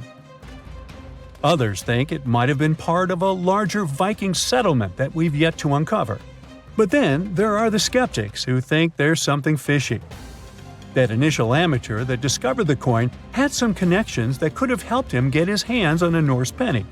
Plus, around the same time, there was a whole bunch of Viking-related hoaxes floating around.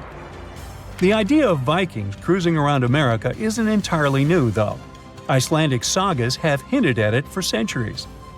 But it wasn't until the discovery of an archaeological site in Newfoundland that people started taking it seriously. It still doesn't confirm if the penny was legit or not. The city of Rockwall in Texas is famous for its live music and family-friendly vibe. But it got its name from a curious rock formation still shrouded in mystery. Beneath the city's surface lies a series of hard mineral stones stacked in a way that resembles a massive wall of rocks. For more than a century and a half, people have pondered the origins of this mysterious structure. Could it be the handiwork of ancient humans, left behind as a testament to their ingenuity? Or is it simply a natural phenomenon, shaped by the forces of geology over millions of years? The formation has been spotted in over 10 different locations around the city, stretching both above and below ground. In their quest for answers, scientists have conducted various tests on the rocks that make up the wall. One geologist suggested back in 1901 that the formation was just a naturally occurring sandstone dike. Subsequent studies have supported this idea, with experts from the University of Texas at Dallas confirming that the rocks formed over millions of years through the deposition and hardening of sediment. Despite the scientific consensus, there are still those who believe there's more to the Rockwall Formation. Tales of steps, archways, and even corridors have circulated for decades, supported by old newspaper reports and local folklore. Some claim to have seen strange markings on the rocks, while others speak of mysterious metal objects embedded in them. The scientific explanation could be that the supposed steps and archways are likely just illusions created by the natural fracturing of the rock. As for the metal objects, it's believed they are simply concentrations of iron-bearing minerals. It doesn't explicitly show ancient humans put them there. Whether the Rockwall Formation was crafted by ancient hands or shaped by natural forces, it remains a cherished part of Rockwall's identity. Imagine you've booked a tour through the jungles of Costa Rica. All of a sudden, you stumble upon a huge stone sphere, nearly the length of a king-sized bed in diameter. How on earth did it end up there? And what does it symbolize? You immediately ask your guide. He's not as amazed as you are. and tells you that there are actually several hundreds of them scattered across the south of the country. The mysterious stone spheres don't have an official name. The locals simply call them las bolas, which means balls in Spanish, while historians refer to them as dequospheres, after the culture that produced them.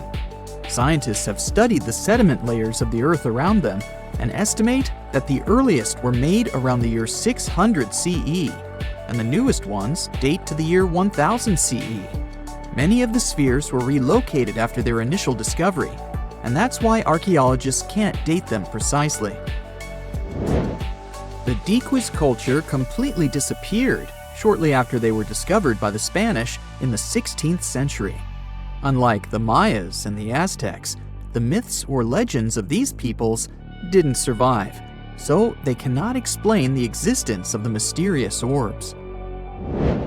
More than 300 of these objects have been discovered so far, with some being smaller than 1 inch in diameter, and the largest measures 6.6 feet in diameter, standing taller than most humans. Although there are ones made from limestone, most spheres were carved out of a coarse version of basalt, a type of rock that forms when lava cools rapidly. Some orbs weigh up to 15 tons, and in most cases, their surface is smooth to the touch, although there are coarse, mostly unfinished pieces. If we throw away the theory that river erosion naturally sculpted the spheres, the ancient people seem to have created them by hammering boulders with other rocks. Once they got the rough shape they were aiming for, they would polish the rock to perfection, using techniques such as controlled fracture and grinding. The mysterious spheres are located in the Dequoz Delta, on the coast of the Pacific Ocean. Most of them can be found in a place called Farm 6, which, alongside 3 other sites, was proclaimed a UNESCO World Heritage Site in 2014. The area contains other finds from the pre-Columbian era, such as paved areas, burial sites, and mounds. For centuries, the stone balls were hidden under a thick layer of sediment that protected them against the elements and looters until they were unearthed during the 1930s. The company that owned the land was clearing the rainforest for banana plantations when they stumbled upon these unusual stone constructions. Some were damaged by bulldozers, and some by workers trying to pry them open, as they believed there was gold hidden inside. It took a while before the authorities intervened to stop further damage to the finds. Doris Stone, the daughter of an executive of the company that owned the land, was the first to study the spheres. In 1943, she published an article in a leading American archaeological journal, turning the world's attention to the orbs. Expeditions soon followed, and archaeologists were immediately able to determine that the stone formations were human-made, probably created by the ancient indigenous population of Costa Rica. To this day, no one has been able to fully explain their function in a scientific way. It means there's still room for some wild theories about the sphere's origins and true purpose. The most popular theory in the scientific community is that the stone spheres served as decorations and status symbols, as many of them were found near the houses of chieftains. Local tribal leaders were also laid to rest with some of the smaller balls, so these stone formations were definitely associated with power in some way. Chiseling a boulder to perfection involved a lot of labor and planning, and only powerful individuals could afford it at the time. The other popular theory is that the boulders were used for astronomical observations. Individual spheres represented stars or planets, like a primitive map of the night sky. Since they were perfectly round, it was easy to roll them around. Before the jungle engulfed them, the area where they were found was a flat alluvial plain, ideal for rolling large boulders around. Another version of this theory suggests that the stones were used as boundary markers, much like modern border stones, which are also mostly made from stone. Finally, legends from other tribes that lived in the area tell of how the spheres were cannonballs that the deity of thunder used to drive away the deity of winds and hurricanes. We still don't know the original purpose of the Costa Rican spheres. but they remain an important part of the country's national identity. The National Museum in the Costa Rican capital, San Jose, has 6 of them in its courtyard. Many other spheres have become prized garden decorations for wealthy Costa Ricans. There's even one at Harvard University. More than a millennium after they were created, the mysterious stone spheres of Costa Rica are still associated with power and wealth. In terms of numbers, the stone orbs are not perfectly round. They are rated as nearly perfect, at 96% spherical in shape. And while even that is pretty impressive, the spheres of Costa Rica are not the only ones of their kind. Nearly a decade ago, workers came across mysterious giant stone spheres deep underground in a coal mine in northern Asia.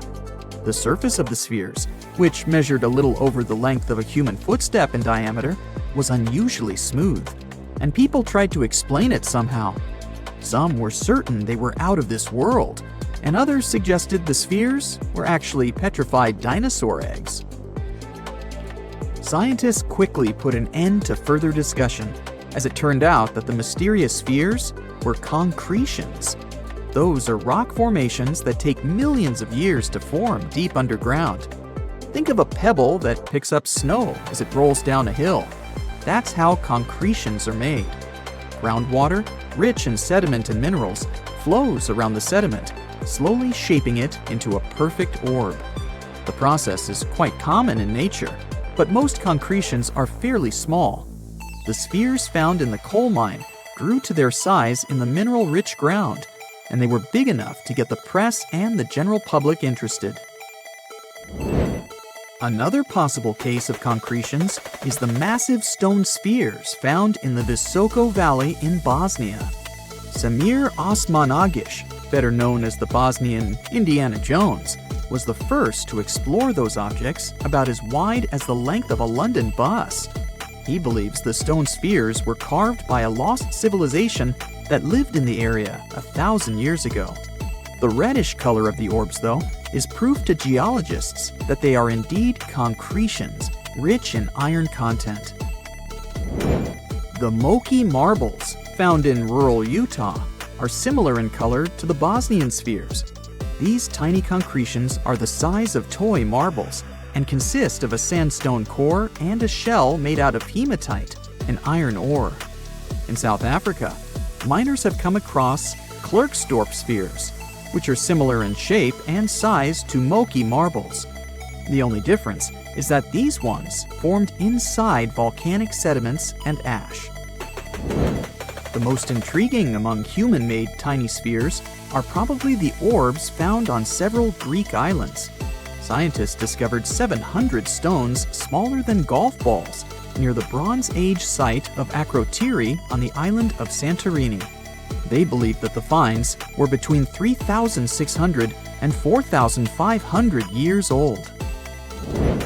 When they compared all the stones' variations in size and color, the archaeologists concluded that these enigmatic stones could have easily been the oldest board game ever made. With the help of artificial intelligence, scientists are now trying to work out the rules of this game.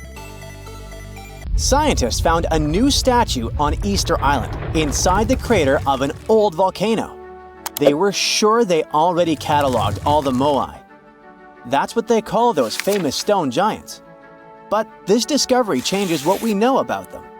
First of all, the moai were rarely alone, so we may hear about more of them in the same area. Second, it's the first moai found at the bottom of a lake. Scientists were working on a project to restore the marshland in the volcano's crater when they stumbled upon the statue. The lake that was here began to dry up in 2018.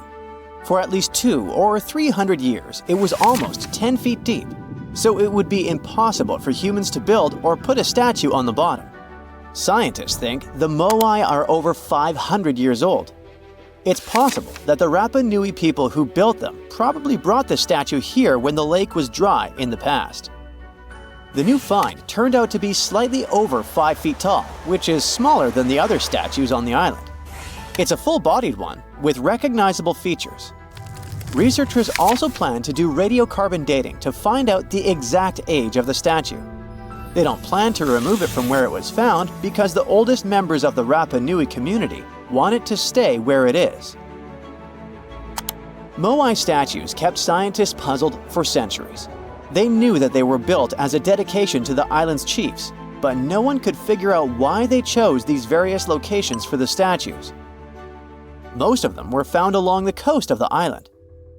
Researchers from Binghamton University in New York decided to study the locations more closely and learned that it had to do with water. Easter Island has porous volcanic soil that absorbs rain easily, so there aren't enough streams or rivers and too little fresh water. Hundreds of years ago, the island's people relied on groundwater discharge to get drinking water. The water stored deep underground in rock or soil layers, called aquifers, reach a point where it flows up to the surface. When this underground water emerges near the coast, it mixes with the salty seawater, but the salt level remains low enough that the water is safe to drink. The islanders used to collect this water directly from the spots where it flowed out. And it looks like that's why they built the moai along the coast, right near their most important water source. The main bodies of most of the statues were made of volcanic tuff from a local quarry in what used to be a volcano. This material is easy to carve, but not so easy to transport. That's probably why researchers found over 300 unfinished moai back in the quarry. The rest of them stand in various locations, facing the villages. It looks like the statues were carved lying on their backs. Then, their sculptors detached them from the rock, moved them downslope, and set them in a vertical position to finish the work. When it was done, it was time to move the statue to its platform. And we're talking about moving statues that weighed around half as much as a single-story, unfurnished house without a car or any modern equipment for 3 miles. The locals must have invented some original transportation method. Scientists tried to recreate it and pulled moai replicas on wooden sleds. They thought someone would have used palm trees for that purpose, but this theory has been debunked. The most successful experiment so far was wielding ropes to rock the statue down the road in a standing position. This sounds legit, because the local Rapa Nui legends mention that the moai walked from the quarry. And of course, they needed a good road to get there. In the early 20th century, researchers Catherine Rutledge found an 800-year-old road network on the island. It was a bunch of pathways around 15 feet wide going from the quarry. She thought that those roads were ceremonial and not built just for the statues. She wasn't a famous scientist back then, so others mostly ignored the theory. Several decades later, famous Norwegian adventurer and archaeologist Thor Heyerdahl published his theory. He mentioned that the roads were there exclusively to transport the moai, and some of the statues were dropped along the way for some reason. But in 2010, researchers found that the statues reached their final destinations because they were all set on hidden platforms. The road floor was U-shaped, so pulling massive statues along them wouldn't be easy. You can still find roughly 15 miles of these roads on the island and see them from satellite images. Scientists used to believe that the Rapa Nui people made Easter Island unlivable and ruined their own civilization. But a new study that used remote sensing data and machine learning says that the island's population didn't grow too big and collapse. Instead, the islanders figured out how to live in this challenging place and kept their population small and steady for hundreds of years. Researchers found amazing rock gardens as proof for this new theory. Easter Island, or Rapa Nui, is one of the most remote places on Earth where people live. It's surrounded by the Pacific Ocean. Central Chile is 2,200 miles to the east of it, and French Polynesia is 2,600 miles to the west. The island, which is 63 square miles in size, is made entirely of volcanic rock. But the volcano stopped erupting a long time ago, so Rapa Nui's soil has lost most of the useful nutrients that lava once brought here. It's also drier than tropical islands, and its deep waters made fishing much harder for the settlers, as there's no shallow lagoons or reefs to fish in. So, the islanders came up with a smart farming method called rock gardening to survive here. They spread rocks of different sizes over the soil and planted crops like sweet potatoes and taro between the rocks. The rocks protected the plants from harsh winds and salty air and helped regulate the soil's temperature. They also slowly released minerals into the soil, so it became healthier for growing food. Some islanders still use these gardens, although they don't produce a lot of food. People in places like New Zealand, the Canary Islands, and the US Southwest have used similar techniques to grow crops in uneasy environments. While scientists are solving Easter Island mysteries, the island itself is teaching them something new about how the Earth's mantle works. For years, they thought it moved like a slow conveyor belt, carrying tectonic plates along with it. But a new study by geologists from Cuba, Colombia, and the Netherlands is challenging this idea. They used a special method called zircon dating to figure out the island's age. Zircons are tiny crystals that form when magma cools, and they have traces of uranium inside that turns into lead over time. So, the scientists measured this change to tell the age of zircons. And they were shocked when they saw that some zircons were way older than expected, around 165 million years old. The island itself is only 2.5 million years old. The scientists found that these ancient zircons came from deep inside the mantle, under the tectonic plate, by magma from earlier volcanic activity. Easter Island's volcanoes are part of a group called hotspot volcanoes, formed by hot plumes of rock rising from deep within the Earth. Normally, these plumes stay in one spot while the Earth's crust moves above them and creates a chain of islands, like Hawaii. But the discovery of ancient zircons on a younger island shows there's more going on deep underground than we thought. Research showed that 165 million years ago, a giant volcanic plateau existed where Easter Island is now. But 110 million years ago, it sank under Antarctica because of tectonic subduction. Ancient zircon minerals stayed put and didn't travel away with the mantle conveyor belt. So, it looks like the mantle near hotspot plumes doesn't flow as much as scientists used to think. It stays still.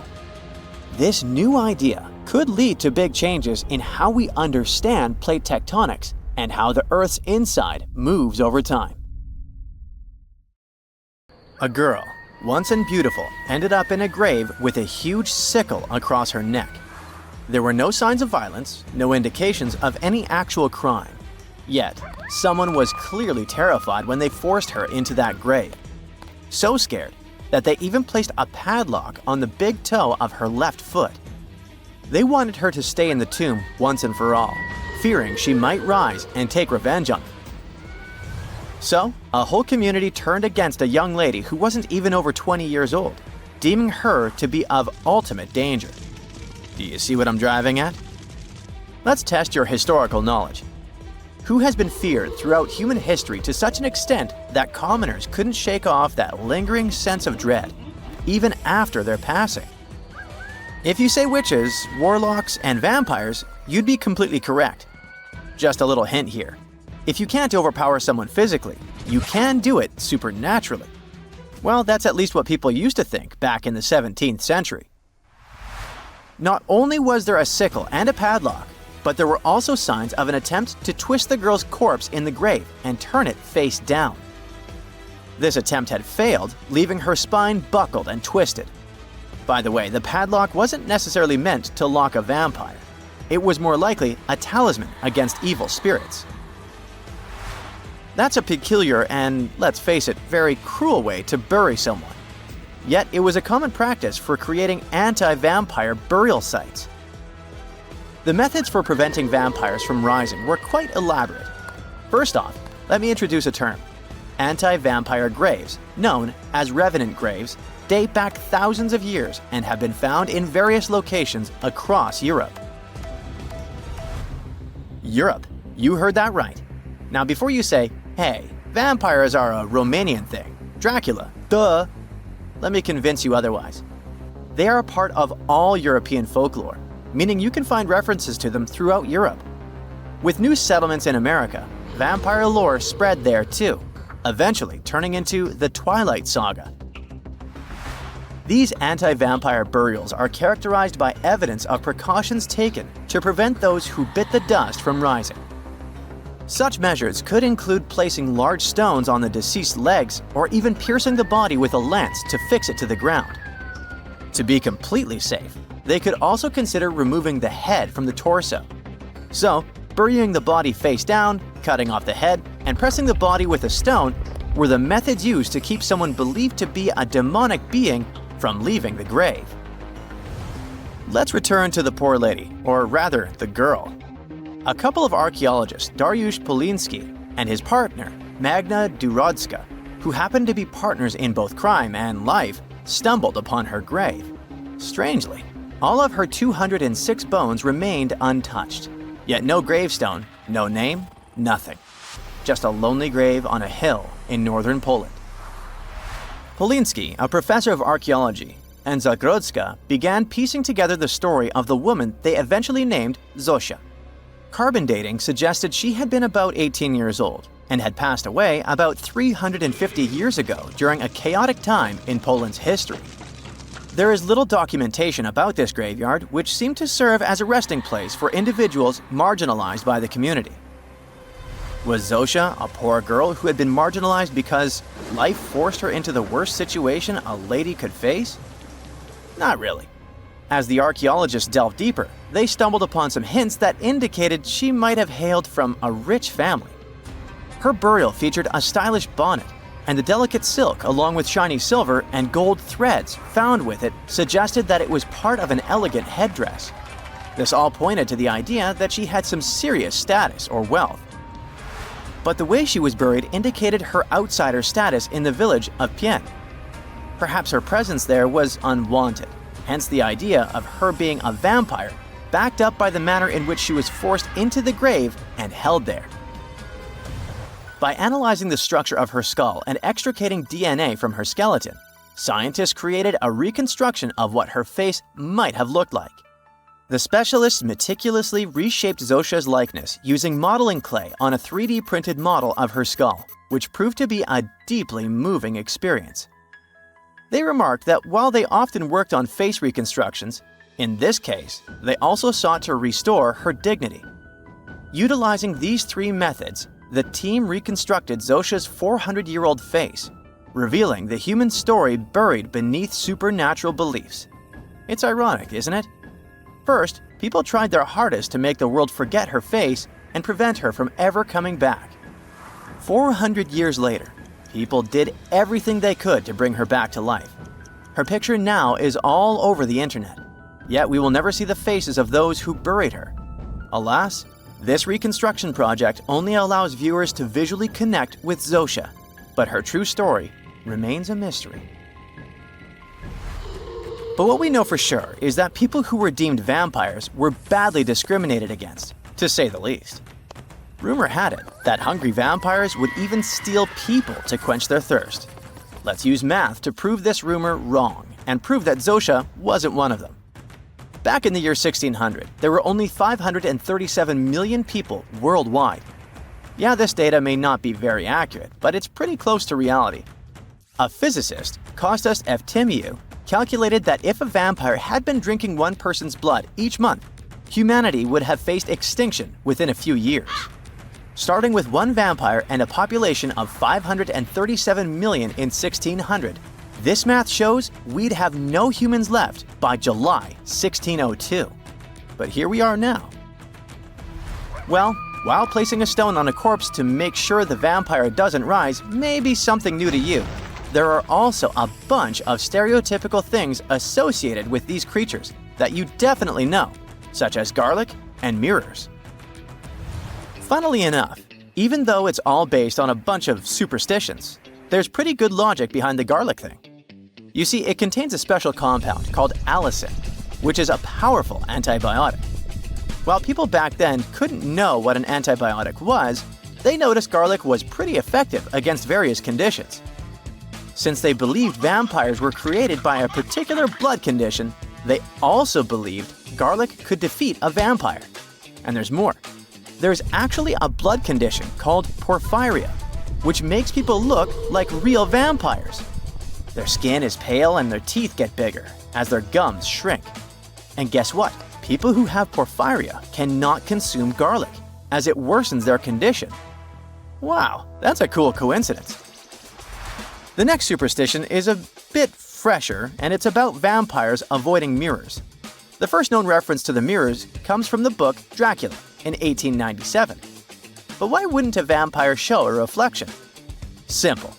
Before the plastic era we live in, mirrors were traditionally backed with silver. Silver was commonly believed to repel evil spirits, possibly because it has antimicrobial properties. Much like garlic, its healing properties may be what was supposed to scare off a vampire. Another reason why suspected vampires may have avoided mirrors is the changes to their appearance from conditions commonly confused with vampirism, like porphyria and rabies. People afflicted with these conditions may have avoided looking in mirrors for that reason, causing others to assume that vampires avoided mirrors. But if you ever met a vampire and these methods don't repel it, I have one more trick for you. Ask the potential vampire to count. It can be spilled grains, seeds, or even the holes in the fishing net if you happen to have one. Vampires are into math, so they'll stop to count, delaying them until sunrise. And we all know that vampires don't do well in sunlight. Ironically, it's Count Von Count, a vampire who teaches us how to count on Sesame Street.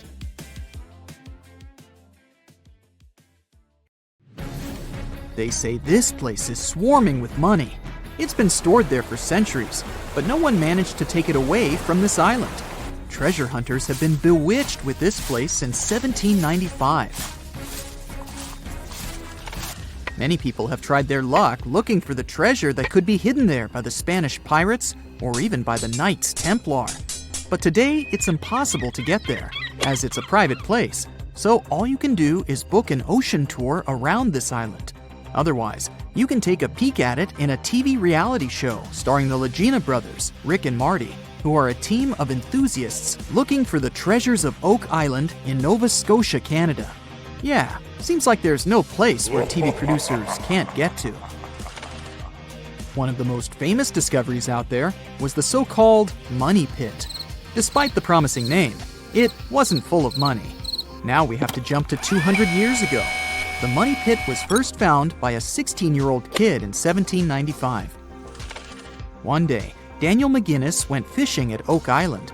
He saw a tree there. Unsurprisingly, it was an oak, and it had weird markings. They didn't seem to be natural, so Daniel decided to check the area. He then saw a sunken patch of ground and started digging immediately.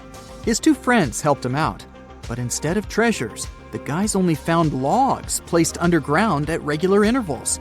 It looked like a place where someone could hide money or jewels, but nothing precious was found. However, there was something curious down that pit. Someone found a granite stone there, and it had an engraved inscription on it. There were many attempts to decode it, but most of them ended up in failure. There's one translation though, and it says, 40 feet below, 2 million pounds are buried. Yeah, McGinnis and his friends should have dug harder. The next fun thing about the Money Pit is the coconut fiber found down there. They say that large amounts of this fiber were found at a depth of 60 feet. It may not surprise you, but I have to remind you of one thing. Oak Island is in Nova Scotia, Canada. Coconut trees do not grow there. The nearest one is about 1,500 miles from Nova Scotia, which makes it obvious that someone brought this fiber purposefully. Researchers came up with an idea that coconut fiber could have been used to make ropes and lower all the treasures down the pit. Next up, we have not one, but two mysteries. In the late 1800s, the Oak Island Treasure Company was thoroughly inspecting and excavating the island. Everyone believed something enormous was hidden there. These guys managed to drill 153 feet underground. That's like 15 stop signs stacked one on top of the other. You might have guessed that they didn't find pounds of gold and diamonds, but they found a manuscript. There's a theory claiming that it's one of Shakespeare's lost manuscripts. Some scientists believe that it was hidden there by the writer and scientist Francis Bacon, the true author of Shakespeare's works. Yeah, rumor has it was Francis and not William who wrote all the plays and sonnets. but there's no proof it was really so. The Money Pit may be the most popular shaft on Oak Island, but it's not the only one, and it's not the first. Before the Money Pit discovery, treasure hunters were drilling at Smith's Cove. While damming there, they found a wooden piece. It was a U-shaped formation that had Roman numerals. After a more thorough inspection, the specialists realized it was supposedly dated to 1769. The Money Pit was discovered 26 years later. This fact created many speculations that this structure might have been part of the real shaft with treasures everyone was looking for. Now, look at this Templar coin. It wasn't the first discovery on the island, but it was crucial in some way. Even if it may not sound like a big deal today, in medieval times, those coins would amass an insane amount of wealth. They were typically stored in European fortresses. For the treasure hunters, this coin was a sure sign there was more to be found on the island. The logic is simple. If there's one coin of that kind, there must be something else. And they were right. It wasn't the only Templar discovery. On the southwest shore of the island, a crossbow bolt was found. Experts say it dates back to the 13th century. But, once again, that wasn't something the treasure hunters were after. Some more coins were found on the island. Rick and Marty Legina retrieved this precious piece from a swamp. The coin is made of copper, and this time, it originated from Spain. When it was found, the Legina brothers could only see the number 8 engraved on it. But later on, some experts studied this coin and claimed it was made sometime around the 17th century. They managed to clean it well and saw the date 1652 engraved on the back of this coin. There's a theory stating that Spanish explorers found some treasure, but hid it instead of taking it to the king. So maybe this coin just dropped out of the chest full of coins and jewels and is part of the treasure everyone was after. Or someone could have accidentally lost it while looking for the treasure. Who knows? One more famous treasure hunter is Gary Drayton. Gary and his team, together with Rick Legina, came across 2 coins while metal detecting the island. Those were 17th century King Charles II Britannia coins. One of them had a very clear inscription on it, stating that the coin was minted back in 1771. Another swamp treasure of possibly Spanish origin is also here. This time, it's a silver ring. A specialist studied it closely and reported that it had been repaired twice. The ring was once made bigger, and it was also made smaller once. It's decorated with a floral design, which was popular in Europe in the 1730s. Among all the other curious things, Rick and Marty Legina found a silver button at Isaac Point. The button's pretty old. It supposedly dates back to the middle of the 18th century, and the notorious Money Pit was discovered later. This is why it wasn't a big deal of a find. It could simply belong to some farmer peacefully raising livestock on the island. There's no official record of any chest full of gems and coins found on Oak Island, but enthusiasts did find some jewels there. First off, the team found a brooch with a magnificent red gem. They mistakenly thought it was a ruby, but a professional gemologist stated it was a garnet. The piece was made of silver, and it's pretty old. Experts believe it was made around the 15 or 1600s. Another brooch they found didn't have any gems on it, but it had an intricate design. It's a brooch with a leaf design and an ornate rope. There are 13 branches of the leaf, which instantly created more mystery to the whole treasure hunting. First off, there's a carving with a 13-branched tree on a rock on the north shore of this island. What's more, many people believe that the number 13 is important to the Knights Templar. The enthusiasts also found a brooch not far away from the place where Daniel McGinnis, the guy who found the Money Pit, lived. The brooch was shown to a professional gemologist, Charles Luton Brain. He had to break it to the team that there were no gems adorning this piece of jewelry. In fact, the stone that seemed to be a gem was just a piece of glass. It was processed using a special technique though, so it was leaded glass. The enthusiasts decided to study the brooch even more and found out that part of the brooch was made of gold. The specialists claim that the brooch dates back to the 14th century. Was it the treasure everyone was looking for? It's dark, and it's hot. and it's difficult to breathe deep underground in Karowe Mine in the heart of Botswana. It's been countless hours since your shift started, and yet another rock in your hands doesn't look promising. On the other hand, there is a tiny chance that it's the largest diamond you've ever found. You decide to inform your Canadian bosses from Lucara Diamond Corp. And bingo! The stone you found turns out to be a breathtaking 2,492 carat diamond, the second largest ever found. Now, the average engagement ring size is 1.7 carats. It means that just this diamond could be enough to supply rings for more than 1,465 brides. You can compare the size of the previous stone with the size of a fist. And the weight of this priceless giant is over a pound. Its value hasn't been determined yet, but how about we speculate a bit?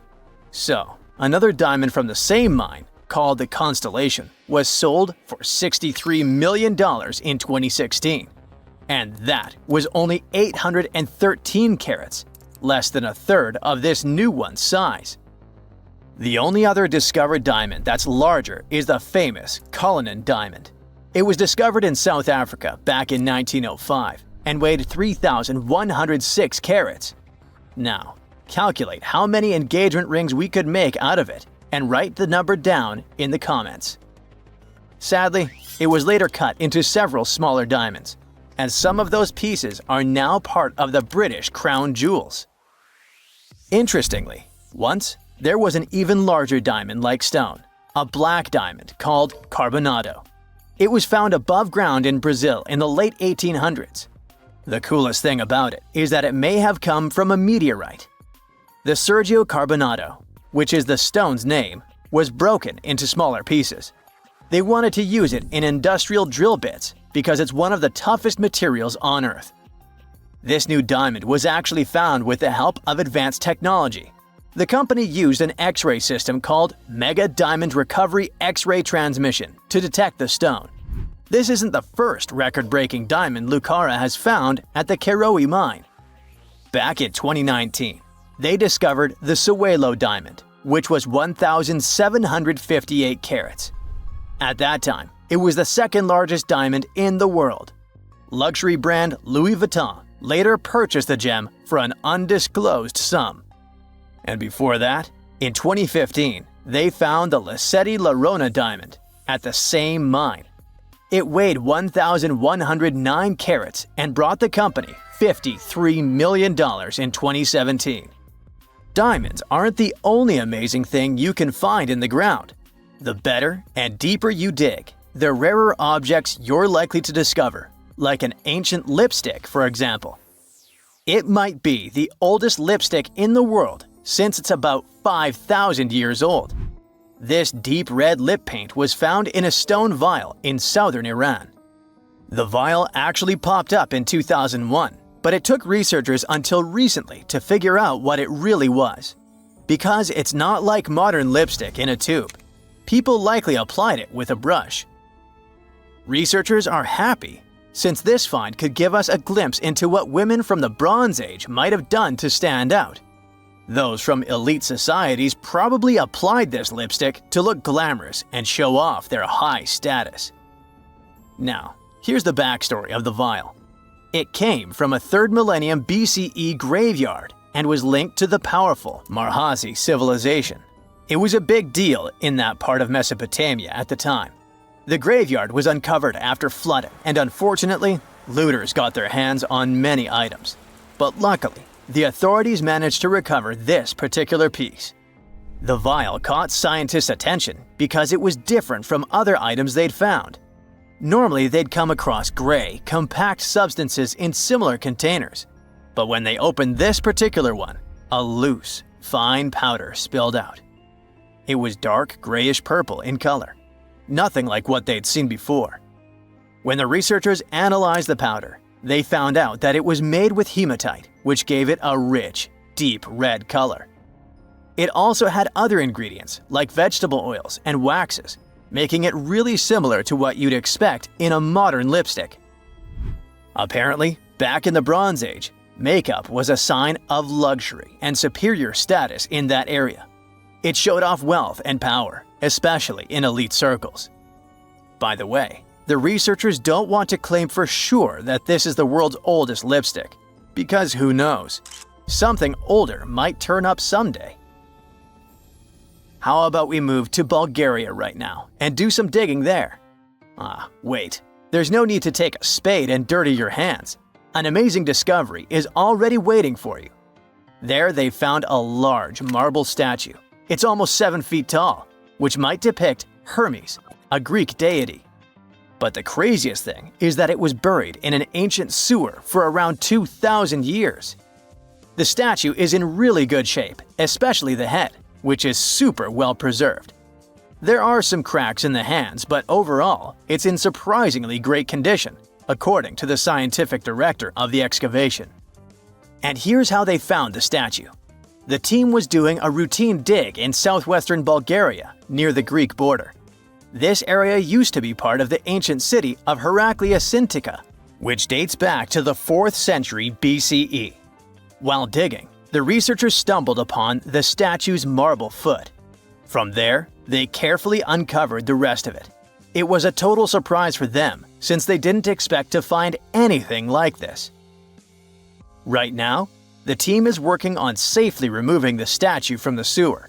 It's really heavy, so they're using a crane to lift it out and transport it to the History Museum in Petrich. Once they restore and conserve it, the plan is to put it on display. Experts are very excited about this find. It could teach us more about the local culture in Heraclea, which isn't a very well-known ancient site. Now, if you're dreaming of making discoveries like this one but don't have a degree, don't lose heart. Even an amateur can make a scientific breakthrough. For example, you could find a Roman dodecahedron.